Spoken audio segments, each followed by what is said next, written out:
24 horas. Radio Nacional de España. Miguel Ángel Domínguez.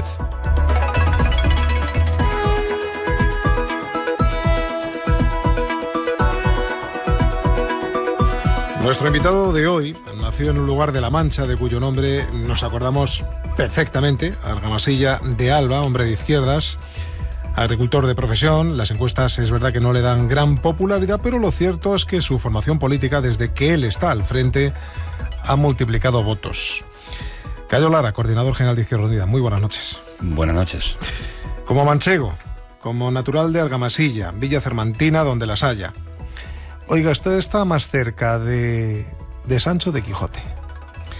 Yo es una mezcla, siempre es una reflexión que he hecho algunas veces, ¿no? Yo creo que estoy en una mezcla de los dos, porque no se puede vivir sin el idealismo que tenía el Quijote y sin el pragmatismo que tenía Sancho, ¿no? Por tanto, yo creo que en esa mezcla es donde puede estar una buena combinación. ¿De su pueblo usted fue alcalde en un momento determinado? Sí, durante 12 años fui alcalde de Argamasilla de Alba. La de Alba sería.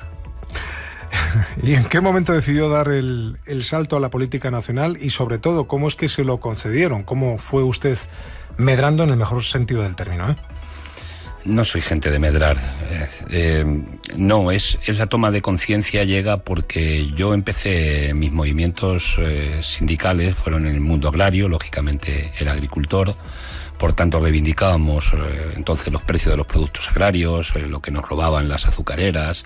Bueno, teníamos en aquellos tiempos unas buenas luchas.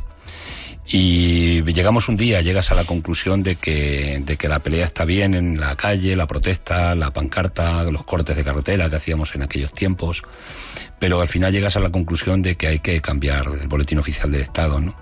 Y a partir de ahí pues hay que ir al poder político, y esa es la toma de conciencia que es la que me llevó. No hubo un día, una hora H y un día D.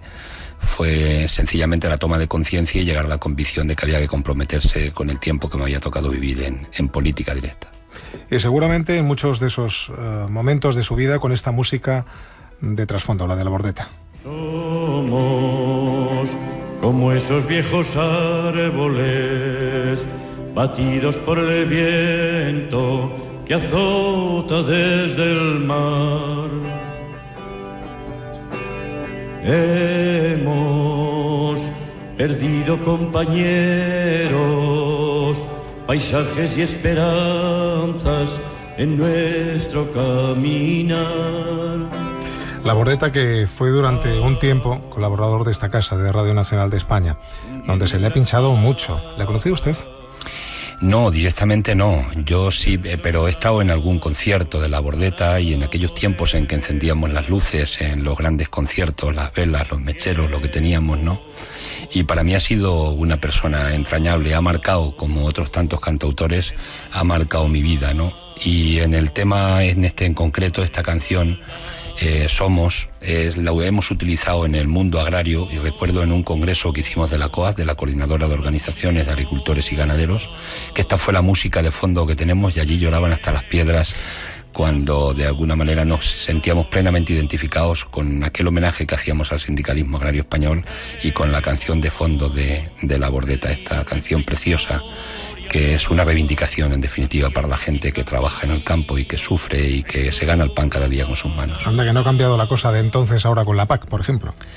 Sí, la PAC ha tenido elementos positivos, pero también negativos. Se ha destruido más de 1 millón de agricultores y ganaderos de nuestro medio rural, especialmente renteros, pequeños agricultores, pequeños ganaderos, desde que entramos en la PAC, y luego ha tenido un sistema muy injusto de ayudas. El 80% de los pequeños propietarios solo han tenido un 20% de las subvenciones, y el 20% de los grandes propietarios y latifundistas se han llevado el 80% de las subvenciones de la PAC. El mundo al revés, ayudar a quienes menos necesitaban. Ha sido una política, y sigue siendo, muy injusta la política agraria común. Como la letilla, duros del roquedal. Hemos atravesado el tiempo, dejando en los secanos nuestra lucha total. Cuando usted se hizo con las riendas de su formación, muchos decían que Izquierda Unida iba a desaparecer. ¿Se acuerda de aquello? Sí, nos decían izquierda hundida. Era como se nos conocía en aquel tiempo, con un 3,77% o 3,81% del voto que teníamos, sí. Eran malos tiempos para la organización. Ahora, tirando de CIS, estarán ustedes contentos. Bueno, yo más que tirando de CIS, son todas las encuestas que van saliendo, ¿no? Estamos ganando confianza entre la gente, esa ha sido una tarea colectiva, porque decidimos un día que había que dejar la bronca interna y que había que ocuparnos en lo que había que ocuparnos, y era estar presentando alternativa a la sociedad.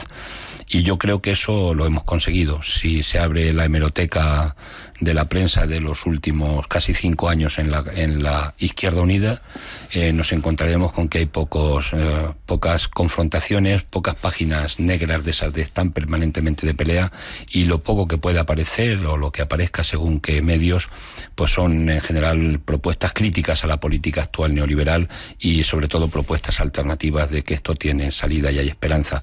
Eso es lo que ha permitido cohesionar la organización, y que de una asamblea anterior, la de hace 5 años casi, 4 años y pico, fue una asamblea que tuvo 5 candidaturas. En la última que hemos celebrado hace unos meses, pues hemos tenido una candidatura unitaria. Por tanto, ese ha sido un esfuerzo colectivo de la organización, todo el mundo ha cedido y nos hemos puesto, repito, en lo fundamental, que es en presentar propuesta alternativa. Y eso es, no hay milagros, ese es el resultado de que hoy estemos con más confianza de los ciudadanos en esta fuerza política. O sea que ¿hubo un momento en que ustedes eran sus peores enemigos en Izquierda Unida? Sí, hay demasiado cainismo a veces en las organizaciones, personalismos, hay también discrepancias legítimas, ¿no? Puntos de vista diferentes que son legítimos en cualquier organización, pero eso hay que resolverlo desde el punto de vista de la fraternidad, de que estamos en un proyecto común, de que nosotros no somos nuestros propios enemigos. Y yo creo que con ese talante, cuando eso se intenta llevar adelante, y bueno, pues se puede conseguir. Y la prueba es que nosotros seguimos manteniendo discrepancias, opiniones diversas, pero todo lo resolvemos desde el punto de vista del entendimiento en lo concreto. Cuando la gente nos ponemos a trabajar en lo concreto, tenemos los puntos de vista sobre las cuestiones se unifican mucho más que cuando entramos en personalismo, son guerras intestinas que no ayudan para nada. Además, la gente en la calle, ¿qué quiere de una organización política? Pues que tenga propuesta concreta, alternativa para resolver los problemas que tiene la ciudadanía. Eso es lo que la gente espera de una organización. No espera que se esté de la bronca interna permanentemente, porque eso no ayuda a resolver los problemas de los ciudadanos. Y en eso estamos. Por ejemplo, que el señor Gaspar Llamazares y usted no se lleven mal. ¿Hablan a menudo? Sí, nos vemos todos los días, estamos en el Parlamento, no solamente hablamos, estamos colaborando permanentemente en un grupo y hemos resuelto el problema de su transición de coordinador a ahora parlamentario y tal, de una manera tranquila, normalizada, y por tanto hoy ha cumplido, por cierto, años, y hemos estado celebrando su cumpleaños. Ayer le felicitamos en la televisión. En 24 horas, mi compañero Sergio Martín. Pues hoy ha cumplido años y hemos estado allí celebrándolo los miembros del grupo y los técnicos y los compañeros y compañeras administrativos de la organización. Uh-huh. Este proyecto político nació como una coalición, de hecho se sigue llamando Coalición Izquierda Unida, pero da la impresión desde fuera, seguramente usted me va a corregir, que ahí quien manda de verdad sigue siendo el Partido Comunista. No es un problema de mandar. No, o sea, el Partido Comunista tiene un peso específico en la organización. Podríamos hablar de la mitad de la organización hoy, pues es gente que somos del Partido Comunista de España, yo también lo soy, desde 1979, pero el partido ha hecho una aportación muy importante a la cohesión interna de Izquierda Unida. Hay otras fuerzas políticas más pequeñas y hay muchos independientes, mucha gente que simplemente está en Izquierda Unida y no tiene adscripción a ninguna organización, pero el partido en el que yo milito, como tal, ha sido profundamente respetuoso con la democracia interna de la organización y ha ayudado a que todo el mundo se pueda sentir cómodo dentro de la posición política que pueda tener y de que tenga más o menos mayoría en la organización. Esa ha sido una aportación muy importante. Por tanto, no podemos hablar de dominio, sino yo diría que, en todo caso, de fraternidad democrática dentro de la organización. Hablando de daños políticos, ¿quién hace más daño a Izquierda Unida? ¿El Partido Popular o el PSOE? Bueno, el Partido Popular son nuestros adversarios porque ideológicamente estamos años luz. No tenemos nada que ver las políticas de la izquierda y de Izquierda Unida con las políticas neoliberales profundas, durísimas que tiene el Partido Popular. Somos dos concepciones radicalmente distintas de la vida y de la forma de desarrollar la política, ¿no? Y el Partido Socialista lo que pasa es que tiene tiene un problema, un inmenso problema, ¿no? Y es el que hemos vivido más recientemente, que cuando ha estado en el gobierno ha practicado políticas que le corresponderían a la derecha y que no debería haber hecho nunca el Partido Socialista, y cuando pasa a la oposición automáticamente se pone a reivindicar aquello que deberían haber hecho en el gobierno y que no hicieron. Es una contradicción muy profunda que tienen, y eso hace daño no ya a Izquierda Unida, lo que le hace daño es a la gente, a la gente de izquierdas que pone sus ojos en un partido que votan y que consideran que va a hacer una política de izquierdas y tal, y luego se encuentran con frustraciones, y eso hace daño a la gente. Por tanto, no es un daño directo a Izquierda Unida, aunque sí, también es cierto que en esa idea de mantener el bipartidismo, esa idea de que solo este país lo pueden gobernar el Partido Popular o el Partido Socialista, y han aplicado unas políticas neoliberales, en política económica muy severas. Yo creo que en ese tema sí hay mucha gente de las cúpulas del PSOE que están en esa idea y se equivocan con ese planteamiento. Han renunciado a la socialdemocracia más avanzada que pudo representar un día Olof Palme, y yo creo que eso es radicalmente negativo para un partido que en sus siglas ha denominado de la izquierda, pero que, repito, que en determinadas políticas, y especialmente las económicas, ha hecho políticas que eran más propias de la derecha. Y luego, pues ha fallado en elementos muy importantes como en la democracia. No ha querido reformar el sistema electoral cuando se ha podido, para que haya más justicia democrática y un sistema democrático más respetuoso con la pluralidad, y el PSOE se ha negado también a hacer esos cambios, y en concreto Zapatero, y eso hace mucho daño también a una democracia y a que de alguna forma este país pueda tener una representatividad equilibrada y como los ciudadanos sencillamente quieren en las instituciones del Estado, y en este caso en el Parlamento. Pensando en las futuras elecciones generales, quedan todavía 2 años, es verdad, a medio plazo, por tanto, estamos hablando, pero lo inmediato es esa conferencia política del Partido Socialista, de la que salieron varias ideas, entre ellas 3 colores: verde, morado o malva y rojo. Yo no sé qué harán cuando lleguen al gobierno, si es que llegan dentro de 2 años o dentro de 6. Lo que sí sé es el mensaje más a la izquierda que han empezado a emitir ya. ¿Cómo encaja eso Izquierda Unida? Porque claro, se están dirigiendo a sus votantes, señor Lara. No, vamos a ver, el voto no es de nadie, el voto es de cada ciudadano y de cada ciudadana. Bueno, a los votantes de izquierda. Y se lo da, sí, pero el voto se lo da al ciudadano a quien le da la gana, porque es suyo y es legítimo y hace lo que quiere con su voto. Faltaría más. No, eso para mí ese es un principio muy importante, no hay secuestro de voto por parte de nadie. El PSOE, hablaba del espectro político. Sí, el hecho de que saque 3 colores en esa bandera, que me imagino te referías a la bandera republicana. Bueno, a la señora Valenciano mentó esos 3 colores, las interpretaciones ya son libres, pero mentó el rojo, el verde ecologista y el malva de la mujer. El Partido Socialista que conocemos pues tiene blindada la monarquía y no ha dado un paso jamás para plantearse que este país tenga un referéndum y que el país y los ciudadanos decidan si quieren tener una monarquía o una república. Ha estado atado a esa política y hasta ahora que no hay ningún tipo de luces que aparezcan en el camino de que puedan realmente aspirar a un Estado republicano como aspiramos desde la izquierda, y mucha gente de la izquierda que no está en Izquierda Unida, y mucha gente del Partido Socialista o que han votado al Partido Socialista Obrero Español, ¿no? Porque lo que cuentan son los hechos. Las palabras, yo lo decía hace poco en una conferencia, ¿no? Todo el mundo podemos hacer discursos maravillosos de izquierdas y preciosos y bonitos, pero lo que cuentan son los hechos de cuando tenemos capacidad para gobernar y para tomar decisiones. Y en eso el Partido Socialista ha tenido una contradicción, y tiene una contradicción muy profunda. Hoy me han comentado que al propio Rubalcaba parece que le han abucheado en una conferencia que pretendía dar en Granada, en una universidad, y un grupo de personas de la plataforma Afectados por la Hipoteca pues le han abucheado, claro, pero es que esa gente no va a olvidar que casi 200.000 desahucios se produjeron en el tiempo de Rodríguez Zapatero, y que la ministra, por ejemplo, que estaba Chacón, pues que fue una persona que agilizó los juzgados para que echaran a más gente de sus casas, ¿no? Esas cosas se pagan y por tanto esa es la mochila que trae hoy esta dirección de este Partido Socialista, y esa mochila les está pesando muchísimo, ¿no? Por tanto, lo importante, repito, es que hay que hacer aquello en lo que se cree, lo que se propone, y que lo que cuenta es lo que se hace más que lo que se dice, y hay que tener coherencia. El otro día comiendo estaba en casa viendo el telediario, nuestro telediario evidentemente, y le escuchaba a propósito de Susana Díaz, que es la líder del PSOE en Andalucía, la actual presidenta de la Junta y flamante secretaria general del PSOE en Andalucía, digo. Hablaba usted de Susana Díaz y decía algo así como que por sus obras y no por precisamente sus discursos los deberíamos de conocer. Bueno, la criticaba a partir de sus actos, no tanto de sus discursos, pero claro, yo inmediatamente pensaba, señor Lara, pero si están gobernando con ellos allí en Andalucía.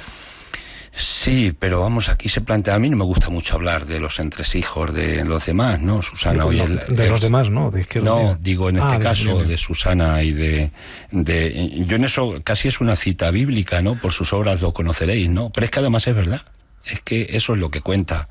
Y entonces, pues yo no sé si el impuesto de las grandes superficies a las grandes superficies para favorecer el comercio local finalmente vamos a conseguir que se ponga en Andalucía, pero eso sería muy importante, son hechos concretos, ¿no? Yo no sé si las propuestas que tenemos en este momento, Susana está hoy por ver, ha estado Griñán de presidente, ¿no? Pero ahora está Susana. Nosotros el pacto lo tenemos hecho con el Partido Socialista y hay un pacto de 250 o 256 medidas y unas 30 leyes, y para nosotros esa es la hoja de ruta. Y en función de que eso se vaya aplicando y se vaya cumpliendo en Andalucía, es con lo que nosotros vamos a juzgar el gobierno en este caso ya presidido por Susana, en nuestro pacto que tenemos en el gobierno de Andalucía. Por tanto, son los hechos, repito, y esto me parece que es algo que tiene mucho rigor a la hora de plantearlo. Son los hechos con los que vamos a juzgar el futuro, en este caso, de la presidencia en la Junta de Andalucía por parte de Susana, ¿no? Y cuando esto vaya pasando, pues haremos el juicio de valor que corresponda. Ustedes podrían estar gobernando ahora mismo en otra comunidad autónoma, Extremadura, pero no lo hacen junto al PSOE porque la Federación de Izquierda Unida allí en Extremadura se negó. Desde Madrid no estaban mandándoles precisamente esos mensajes. A fecha de hoy, ¿qué tal la relación? Bueno, la relación yo diría que es una relación de cierta normalidad, ¿no? Por decirlo de alguna manera, y lo que pasa es que la federación nuestra allí pues no atendió lo que era la política general de la organización, y nosotros no quisimos tomar ninguna medida dura, ni hacer una comisión gestora, ni crear un trauma, porque lo habían decidido soberanamente que querían no pactar, porque no pactaron tampoco con el Partido Popular ni con el Partido Socialista, se votaron a sí mismos y en ese sentido pues gobernó el Partido Popular. Yo sigo teniendo la esperanza, no la voy a perder nunca, ¿no?, de que aunque tuviéramos muchas discrepancias en este caso con lo que había sido la acción, no hay que olvidar una cosa, ¿no?, que 30 años o 30 y tantos años que había de gobierno del Partido Socialista también en Extremadura crearon, bueno, pues están ahí en esa historia, ¿no? Crearon muchos problemas a mucha gente y tuvieron una manera de gobernar determinada, y yo creo que nuestra organización en Extremadura pues eso lo tenía en sus vivencias concretas, ¿no? Pero bueno, decidieron en ese sentido que se iban a votar a sí mismos. Repito, no está de acuerdo con la línea general que tiene Izquierda Unida, pero nosotros tenemos nuestro Estado federal aplicado internamente y por tanto yo espero que algún día pues se puedan dar cuenta y recompongan incluso la propia posición desde el punto de vista de que si había algunas dudas de cómo iba a gobernar el Partido Popular cuando llegara al gobierno de España, pues me parece que a estas alturas esas dudas se tenían que haber despejado ya, porque la dureza con la que está aplicando la política el gobierno del señor Rajoy, yo creo que ni los más pesimistas lo podían pensar en un momento determinado. Volviendo a Andalucía, están ustedes gobernando en pacto con el PSOE allí en Andalucía, un PSOE que tiene desde la Junta y a partir de las gestiones de los ERES un problema que está incluso judicializado. ¿Les está costando pasar este tránsito apoyando a un PSOE en esa situación en Andalucía? No, porque nosotros no nos casamos con ningún ERE. Nosotros hicimos un acuerdo con el Partido Socialista y en el órgano de gobierno en este momento de la Junta incluso se está aplicando hasta nuestro código ético, el que tenemos en Izquierda Unida, hasta el PSOE lo está aplicando. No hay ningún cargo en este momento en el gobierno de la Junta que esté imputado y procesado por asuntos relacionados con la corrupción. Por tanto, esto es importante. Y la segunda cuestión es que la prueba de que nosotros no nos casamos con ningún ERE es que la comisión de investigación en Andalucía se creó a instancias de Izquierda Unida, ¿no? E incluso resultados de esa comisión de investigación, a pesar de que fueron vetados varias de sus conclusiones, tanto por el PP como por el PSOE, le han servido incluso a la instrucción de la propia jueza, me imagino, para instruir ese expediente, ¿no? Y allí ha habido ya dimisiones políticas. Sin embargo, comparativamente, nosotros hemos presentado 5 peticiones de comisión de investigación al Parlamento de España para investigar todo el desastre que se ha creado en este país desde el punto de vista de la burbuja inmobiliaria, con las cajas, Banco de España, etcétera. Hemos pedido 2 comisiones de investigación para investigar la financiación de partidos políticos y nos han sido desestimadas por el Partido Popular. Y cuando tiene una trama de corrupción tan inmensa dentro del PP, pues la verdad es que aquí sí deberían algunos tomar ya decisiones y asumir responsabilidades políticas, y esperemos que la justicia resuelva los temas judiciales y realmente quien tenga responsabilidades también las pague. Vamos a hacer, si le parece, un ejercicio, si se presta. Escuchamos el boletín de las 10, las 9 en Canarias. Atiende expresamente a los asuntos que abordamos y que contamos a nuestros oyentes. Igual le merece alguna reflexión alguno de ellos, seguro que sí. ¿Le parece, señor Lara? Muy bien.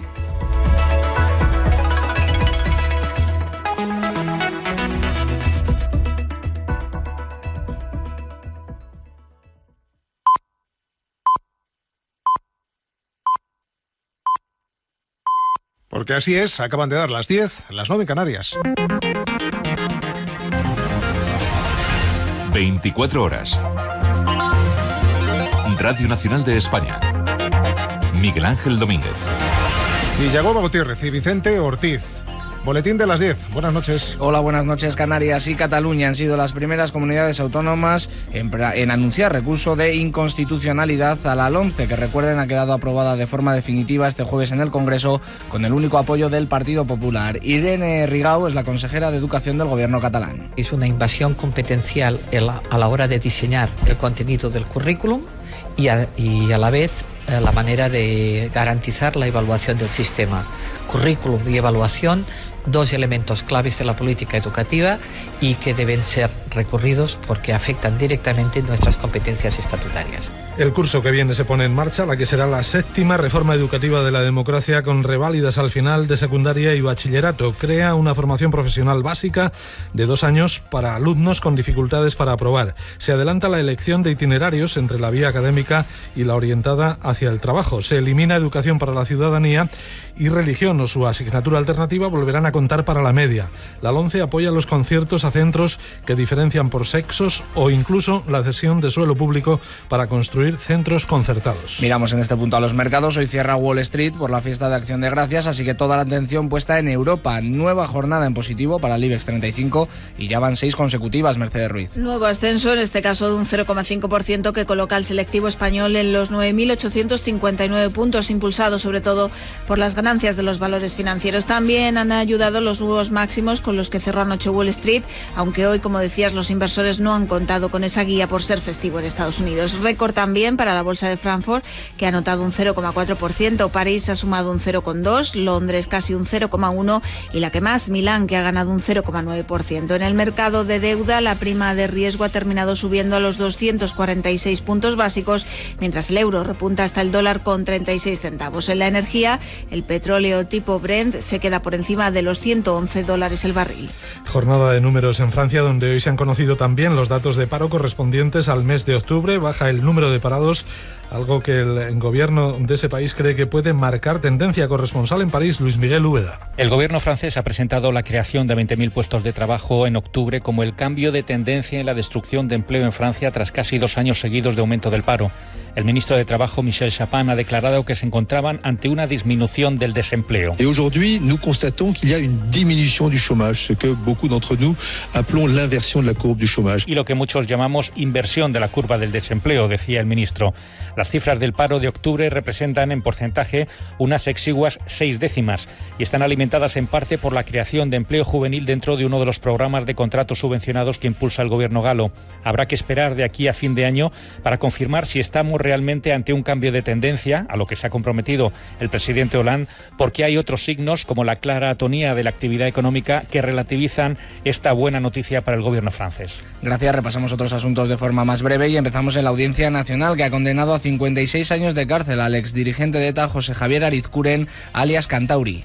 Condena por ordenar el asesinato en 1998 del concejal del Partido Popular en Sevilla, Alberto Jiménez Becerril, y su mujer, Ascensión García. Orden que Basauri dictó cuando era el jefe de los comandos de ETA. La Fiscalía del Tribunal Constitucional avala las condenas a los exdirigentes de Batasuna, Arnaldo Otegi y Rafa Díez Usabiaga por el caso Bateragune. Rechaza de esta forma la petición de amparo que ambos condenados han solicitado al Tribunal Constitucional. La Fiscalía considera que no se ha violado el principio de presunción de inocencia. Otegi y Díez Usabiaga cumplen condena por intentar reconstruir el brazo político de ETA. Y las autoridades francesas entregan a España a dos históricos de la banda terrorista. Se trata de Juan Ramón Carasa Torre Zapata, condenado por el asesinato del concejal del PP en San Sebastián, Gregorio Ordóñez, y de Julián Achurra Egurola Pototo, uno de los pesos pesados que ordenó el secuestro de Ortega Lara. Ambos tienen condenas pendientes en España. Más cosas, el secretario general de UGT, Cándido Méndez, ha analizado hoy el momento que vive el sindicato, marcado por esas acusaciones a la Federación Andaluza por un presunto desvío de fondos. Méndez insiste, sus compañeros van a dar las aclaraciones oportunas y se van a depurar las responsabilidades que procedan. Yo lo que le puedo decir es que el secretario general tiene meridianamente claro que se asumirán todas las responsabilidades políticas. Lo tienen meridianamente claro. Eso es algo que no debe de caber la mínima duda. Más allá de la ley BERT, hoy el Congreso ha comenzado a debatir el proyecto para la ley de tráfico. Entre las enmiendas, analizar el aumento de los límites de velocidad en ciertos tramos y la regulación del uso del casco en bicicletas. Elena Nieva. La nueva ley abre la puerta al incremento de los límites de velocidad en algunos tramos de autovías y autopistas a 130 km/h. Además, el casco será obligatorio en ciudad para menores de 18 años, un punto polémico en el que el ministro del Interior se ha mostrado dispuesto a llegar a acuerdos eventuales siempre que no se desnaturalice el proyecto. En este sentido, Izquierda Unida ha lamentado que el Gobierno utilice a los españoles como conejillos de indias. Aseguran además que la ley no favorece la movilidad sostenible. Ricardo Sisto. Estamos hablando de evitar siniestrabilidad.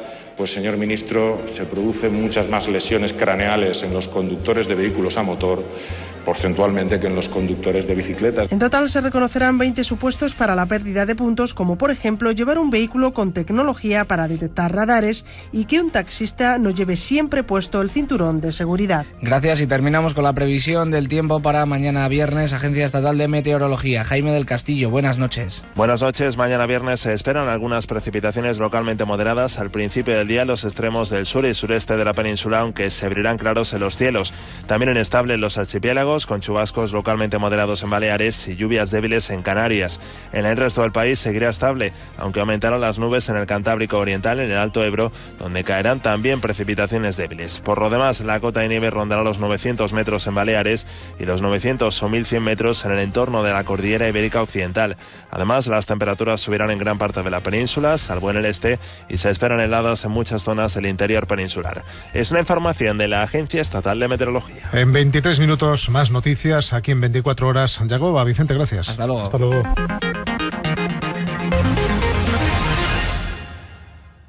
Es la primera vez que brota petróleo en España y ha sido precisamente aquí, en esta aldea burgalesa. Estábamos saliendo de la autarquía y aquello lo vendió el régimen pues como Nuevo Texas, ¿no? Esta semana en Documentos, el petróleo de Burgos, cuando Castilla fue Texas. El pico de producción de la Lora tuvo lugar en los años 60 y se llegaron a 6.000 barriles al día de producción. Los íbamos a colocar todos y todo se pensaba en eso. Documentos, Radio Nacional de España.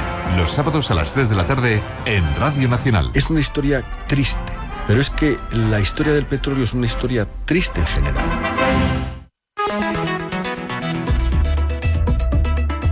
...24 horas... Radio Nacional de España... Miguel Ángel Domínguez. En conversación hace un ratito ya con el coordinador general de Izquierda Unida, con el señor Lara, Cayo Lara. Cayo, ¿ha hecho deberes? ¿Ha escuchado con atención el boletín? Bueno, sí he escuchado algunas noticias del boletín. ¿Qué le ha llamado la atención? Y le pido su reflexión al respecto. ¿Te refieres en cuanto al boletín? Sí.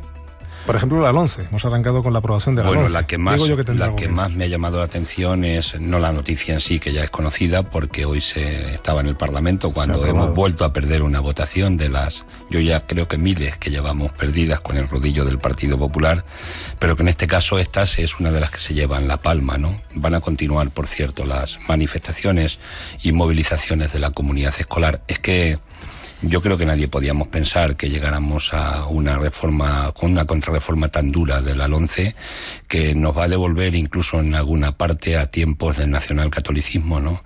De financiar hasta colegios con segregación de chicos y chicas. Esto es inconcebible. Es llevar el mercantilismo a la escuela, es ir a de nuevo una educación de élite, una educación clasista, ¿no? Es privatizar la escuela pública, es decir, y se ha hecho contra toda la comunidad escolar. Es que esto es inconcebible. Probablemente es una de las leyes que cuenta con menos consenso de todas las que se han conocido, y por tanto no puede ser que todo el mundo esté equivocado. Yo creo que esta ha sido una imposición que ha hecho el Partido Popular, y nosotros estamos comprometidos, además, que cuando cambie la correlación de fuerzas en el Parlamento, y yo estoy convencido que cambiará, esta ley no se puede mantener en nuestro país, porque esta nos retrotrae a tiempos pasados y no es la ley que necesita la España del siglo XXI.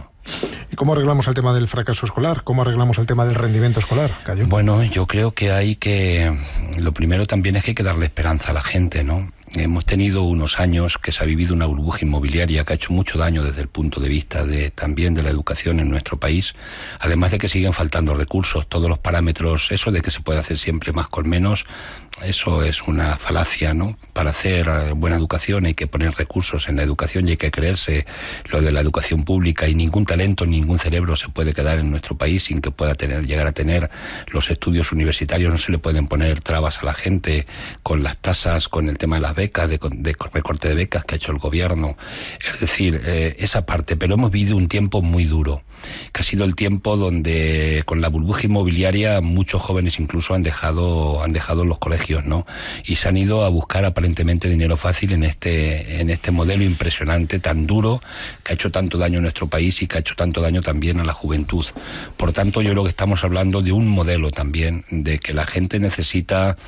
Yo tengo 2 hijos parados, y como yo, muchísima gente. Mi hija terminó historia contemporánea, mi hijo terminó dirección y gestión de empresas, y mi hijo no ha trabajado todavía, y mi hija no sé si ha trabajado un mes en una sustitución, y así con todo, ¿no? Es que no puede ser que tengamos un país donde está habiendo un fraude fiscal tan inmenso, y donde está habiendo una destrucción de empleo como la que hemos conocido, y donde tenemos un 60 y tantos % ya de jóvenes sin ningún tipo de esperanza, y jóvenes que se tienen que marchar del país. Estamos hablando de modelo productivo.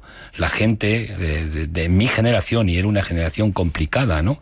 Difícil, pero cuando ya llegó la transición democrática, la gente, nosotros nos esforzábamos después con nuestros hijos para que pudieran tener carreras universitarias y ganarse en el pan con dignidad, desde el punto de vista de tener una carrera te permitía poder tener acceso al mercado laboral, y eso hoy lo han hundido, lo han quebrado en nuestro país. Por tanto, estamos hablando de algo más que un modelo educativo. Estamos hablando de un modelo de desarrollo de un país donde se le niega el trabajo a la gente que se prepara en la escuela, en la formación profesional y en las universidades. Y esa es la responsabilidad de verdad que tiene este país, más allá incluso de que el propio sistema educativo, desde nuestro punto de vista, le faltan muchísimos recursos. Hemos tenido hoy 2 datos macroeconómicos de calado. Índice de precios de consumo, parece que nos quitamos de encima ese fantasma de la deflación. Crecimiento, riqueza nacional, PIB, crecemos, poquito pero crecemos. 0,1. Decía 0,1, efectivamente. Decían los responsables del Ministerio de Economía, o subrayaban, que sobre todo lo poquito que crecíamos lo hacíamos, y esto sí parece importante, por el consumo interno, que es una de las asignaturas pendientes, y por la inversión privada, otra de las asignaturas pendientes. ¿Qué decimos al respecto? Vamos a ver, yo creo que la inflación, el que estemos en el 0,2 en este momento, en el interanual de noviembre, yo llego a una conclusión primera, y es la que llegan nuestros economistas en la organización, ¿no? Aquí hay un planteamiento, y es que el consumo se ha deteriorado mucho en España. Ha habido una crisis de demanda. A la gente se le ha quitado poder adquisitivo. Los trabajadores se han bajado los salarios de una manera notable. En el año 2012 el 2,6%. En 2010-2011 el 12 y pico % de bajada de salarios. En el sector público le han perdido ya los trabajadores de la administración pública, llevan perdidos entre el 25 y el 30% de poder adquisitivo con toda la política de recortes. Todo eso ha llevado a que la gente tenía menos capacidad de compra. Y eso ha llevado también a que se vendía menos producto, y también ha sujetado, y yo creo que esto es una parte importante que hay que tener en cuenta, los propios precios. En este caso los comerciantes que no vendían productos pues han tenido que ir a esa, lo podríamos simplificar con la figura del todo a 100, ¿no?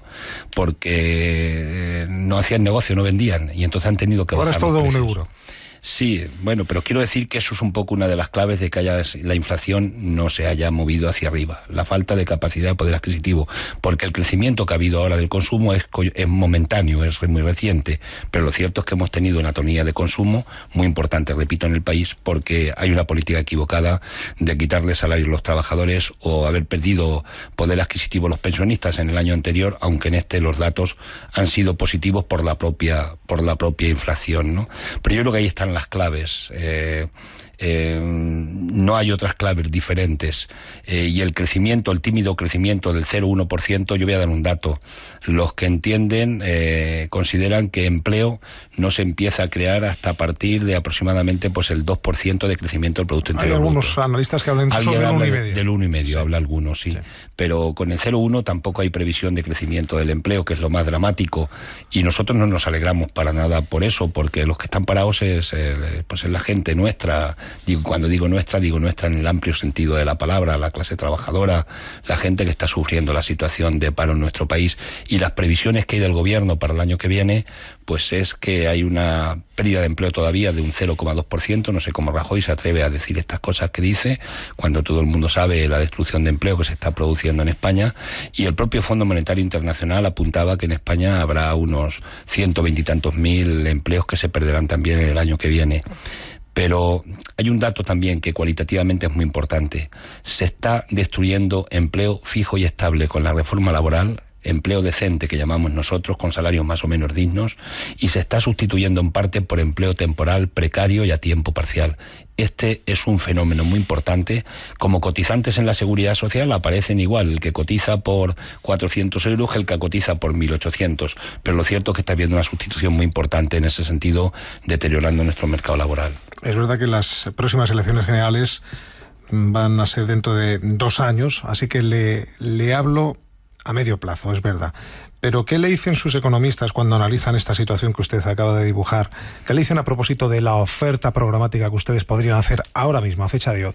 3 cosas que harían ustedes si llegaran al gobierno para intentar solucionar este panorama que me acaba usted de pintar. Vamos a ver, la primera es que es inconcebible que en España haya 90.000 millones de euros de fraude fiscal según los datos que da la Hacienda Pública y que da la agencia tributaria. Esto es intolerable en un país que tiene una crisis de caballo como la que tenemos en este momento y se está produciendo una estafa impresionante. Y al mismo tiempo se sigan recortando recursos en la agencia tributaria. Esto no lo puede entender nadie. Aquí lo que hay que hacer es aplicar el artículo 31 de la Constitución española. Ni siquiera hay que hacer un artículo nuevo. Es decir, cada uno paguemos a la Hacienda Pública en función de lo que ganamos y en función de lo que tenemos. Por tanto, combatir el fraude fiscal es una de las primeras medidas claves.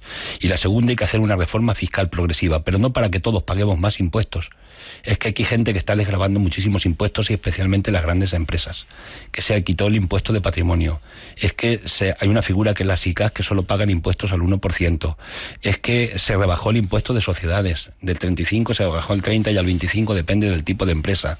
Y el tipo efectivo que pagan los beneficios del capital está en este momento entre el 11 y el 12%. Es decir, esto es inconcebible. Por tanto, eso hay que atacarlo, pero sencillamente por una cuestión de responsabilidad social que tenemos que tener en un país, todos los trabajadores, pero especialmente los que están ganando mucho dinero y los que están defraudando mucho a España.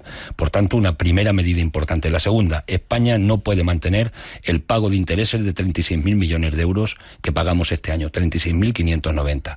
Porque esta deuda, estos intereses para nosotros son ilegítimos, ya que la legitimidad la basan en que han comprado dinero al 0,25% o al 1% del Banco Central Europeo y han comprado deuda soberana con ese dinero al 4, al 5, al 6%. Y esos intereses eso nos está desangrando lo que es la sanidad, lo que es la educación y lo que son servicios sociales fundamentales. Les voy a dar un dato. Con los 36.000 millones que pagamos precisamente por haber tenido un Banco Central Europeo, sí, yo digo una frase que define perfectamente lo que hay. Con nuestra sangre, con nuestro propio Banco Central, están haciendo las morcillas de la especulación.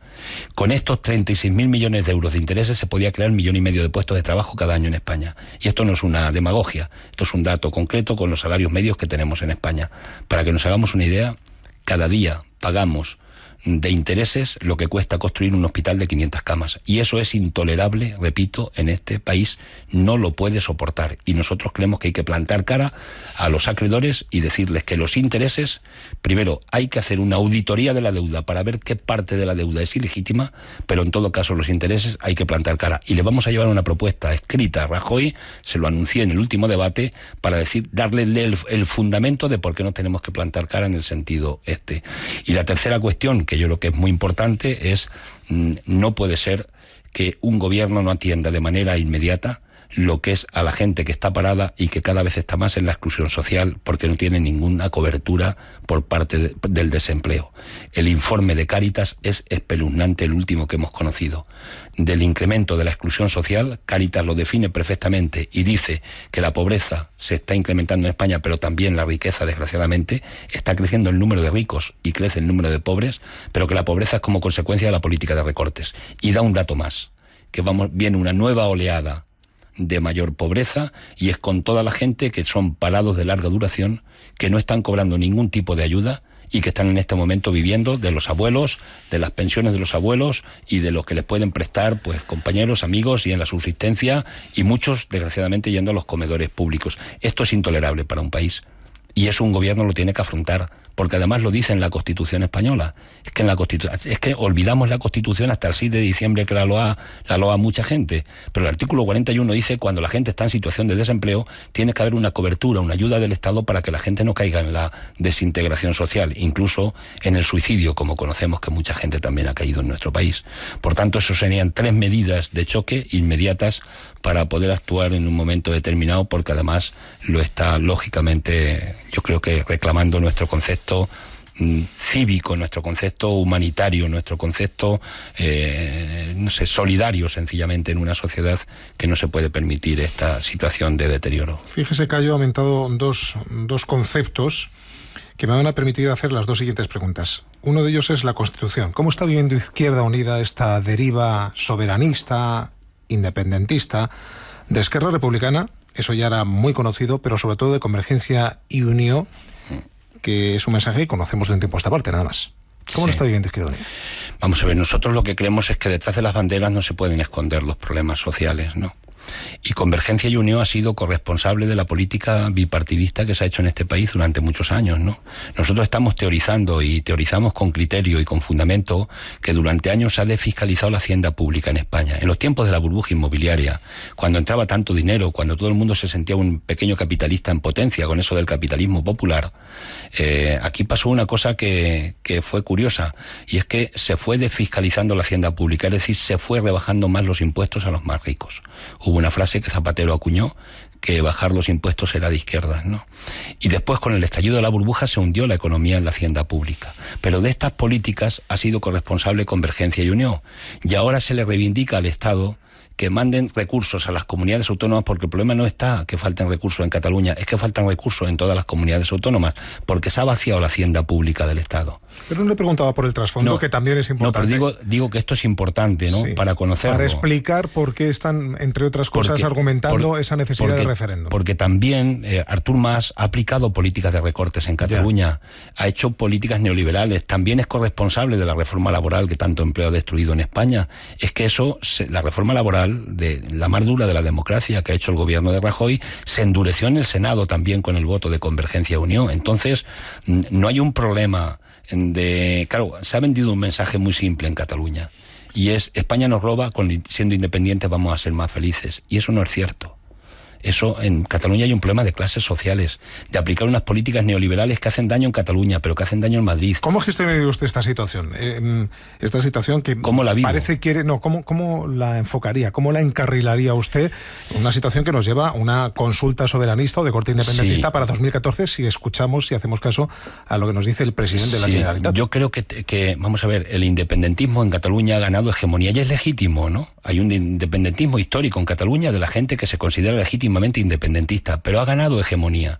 Y ha ganado hegemonía precisamente, en mi opinión, porque no se ha dicho la verdad, y porque también aquí políticas determinadas del Partido Popular han ayudado a que se cree crezca el independentismo en Cataluña, sumadas a la que ha hecho Artur Mas, repito, esconderse en la bandera para esconder sus propias miserias y sus propias políticas que ha aplicado también en Cataluña.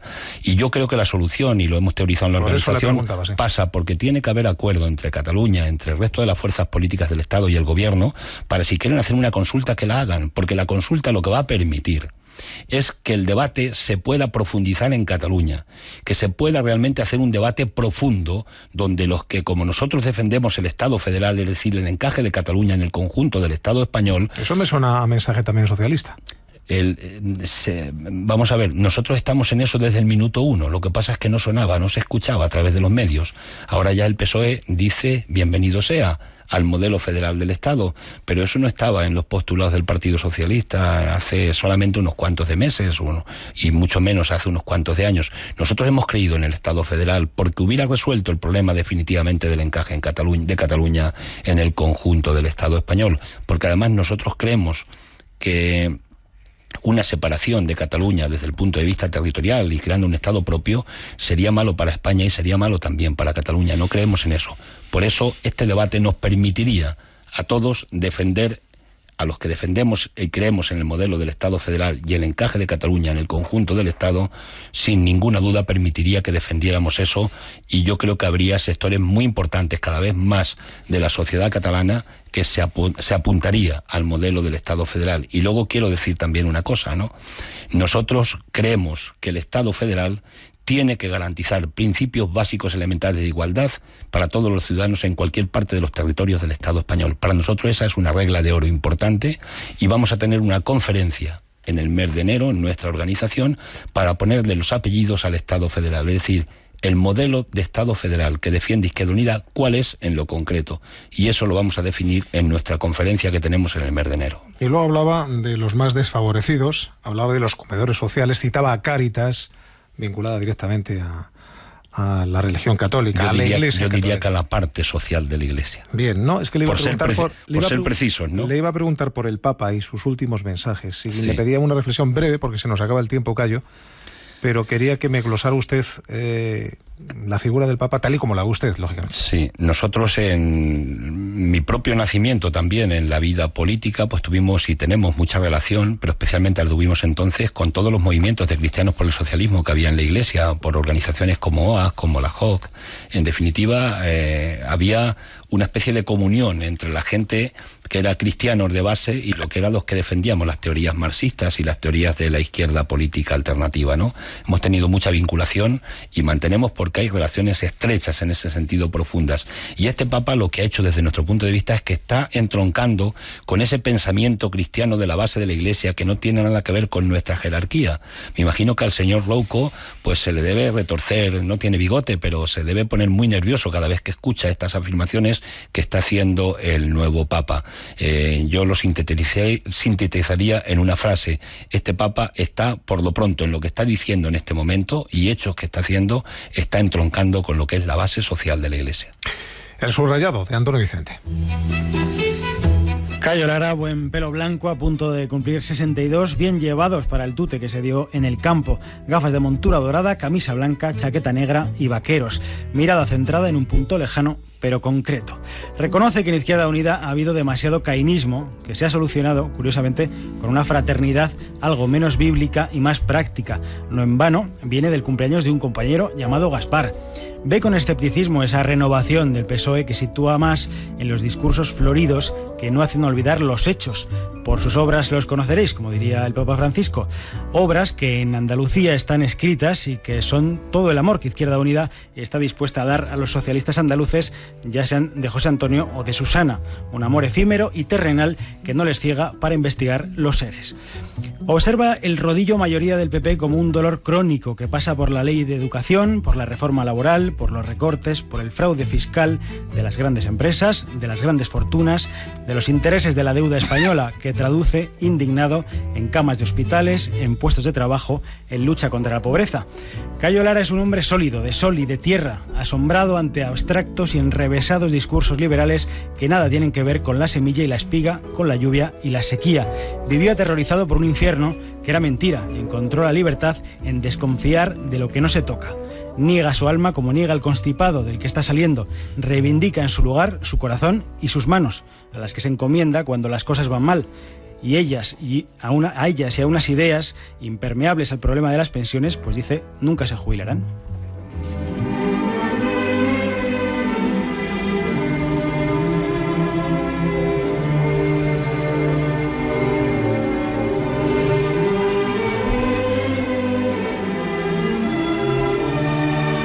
¿Por qué le gusta tanto a la izquierda la banda sonora de Novecento?